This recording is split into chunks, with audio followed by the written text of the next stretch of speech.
Magandang araw po. Ang tatalakayin ko ngayon ay apat na mahahalagang konsepto sa pandaigdigang ekonomiya. Ito ay ang outsourcing, offshoring, nearshoring, at onshoring. Ang mga ito ay paraan ng mga kumpanya upang mas magiging epesyente ang kanilang operasyon, makabawas ng gastos, at makipagsabayan sa globalisadong mundo. Mahalaga itong maintindihan dahil malaki ang epekto nito sa negosyo, sa trabaho ng mga tao, at sa ekonomiya ng mga bansa. Ang outsourcing, ito ay kapag ang isang kumpanya ay kumukuha ng serbisyo o produkto mula sa ibang kumpanya sa halip na sila mismo ang gumawa. Ang halimbawa nito, isang kumpanya ng telecommunication sa Pilipinas ang kumukuha ng call center services mula sa BPO, Business Process Outsourcing Companies. Ikalawa, offshoring. Ito naman ay ang paglipat ng operasyon ng isang kumpanya sa ibang bansa upang makatipid sa labor cost o produksyon. Halimbawa, isang American company ang nagtatayo ng factory sa China para mas mura ang produksyon. Nearshoring. Ito ay katulad ng offshoring pero inililipat sa bansang malapit lamang para mas madali ang komunikasyon at transportasyon. Ang halimbawa nito, isang kumpanya sa United States ang nagtatayo ng planta sa Mexico kaysa sa Asia dahil mas malapit ito at mas mura ang shipping. At ikaapat, onshoring. Kilala rin bilang domestic outsourcing. Ito ay kapag ang isang kumpanya ay kumukuha ng serbisyo mula pa rin sa loob ng sariling bansa. Ang halimbawa nito, isang malaking kumpanya sa Maynila ang kumukuha ng accounting services mula sa isang firm din sa Pilipinas. Nagsimula ang outsourcing noong 18th at 19th century sa panahon ng Industrial Revolution.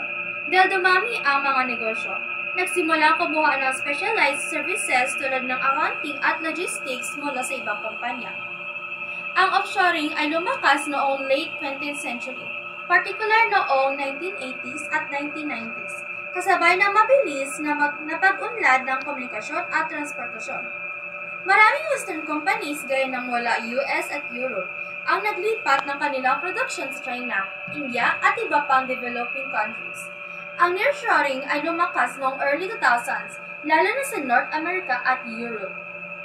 Halimbawa, maraming kumpanya mula sa US ang pumunta sa Mexico at Canada, habang ang mga kumpanya sa Europe ay lumipat ng operasyon sa Eastern Europe tulad ng Poland at Romania. Ang onshoring naman ay mas nakilala noong 2010s nang mapansin ng ilang kumpanya na may mga risks sa offshoring tulad ng mataas na shipping cost, time zone differences, at political tensions. Kaya ang iba ay bumalik sa sariling bansa para mas makontrol ang kalidad at operasyon. Ang halimbawa sa outsourcing ay call center sa Pilipinas at India na nagsaserbisyo para sa mga kumpanya mula sa US, UK at Australia. Sa offshoring, Apple at iba pang tech companies na nagpapagawa ng kanilang mga produkto sa China. Nearshoring, mga kumpanya sa US na naglalagay ng factory sa Mexico. Mga kumpanya sa Germany na nagtatayo ng operations sa Czech Republic of Poland. Onshoring, mga Japanese companies na nagbabalik ng kanilang mga factory sa Japan para mapanatili ang kalidad at masiguro ang trabaho ng kanilang mamamayan. Ang positibo at negatibong epekto. Ang positibong epekto ay mas mura ang produksyon at operasyon, mas mabilis makahanap ng specialized skills, lumalakas ang ekonomiya ng mga bansang tumatanggap ng trabaho, nagiging mas epesyente ang kumpanya dahil nakakapag-focus sila sa core business.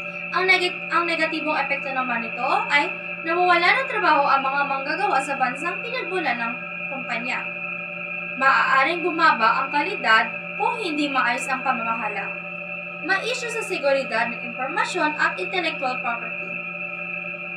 Sa kabuuan, ang outsourcing, offshoring, nearshoring at onshoring ay apat na estratehiya ng mga kumpanya upang makasabay ng globalisadong ekonomiya.